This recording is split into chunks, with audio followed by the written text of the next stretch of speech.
జగన్ అధికారంలోకి వచ్చిన దగ్గర నుండి ప్రతి కొంప ప్రభుత్వం కింద అద్దె కొంపల మాదిరిగానే ఉన్నాయి. కరెంటు బిల్లులు 5,000 నుంచి 10,000, 15,000 కూడా వస్తుంది. అందుకనే ఈ ప్రభుత్వాన్ని పారద్రోలితే కానీ ప్రతి ఒక్క కుటుంబం విముక్తి పొందదు. మరలా జగన్ పొరపాటుని నేను వస్తే ఈసారి ఎవరి ఇళ్లల్లో ఉండే పరిస్థితి ఉండదు.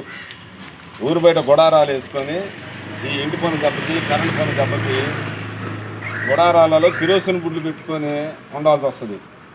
అందుకని అవన్నీ గమనించుకొని మరలా అటువంటి పొరపాటు జరగకుండా రేపు ఎన్నికల్లో తెలుగుదేశం పార్టీ బలపరిచిన జోలకంటి బ్రహ్మారెడ్డి గారికి, ఎంపీ శ్రీకృష్ణదేవరాయల వారికి ఓట్లు వేస్తే సాధారణంగా బాధ్యతాయుతం కట్టాల్సిన పనులే ఉంటాయి, కానీ అధికంగా కరెంటు బిల్లులు కానీ సబ్సిడీలు కానీ పెరిగేది ఉండదు. ఇది చంద్రబాబు నాయుడు గారు చాలా స్పష్టంగా చెప్పారు.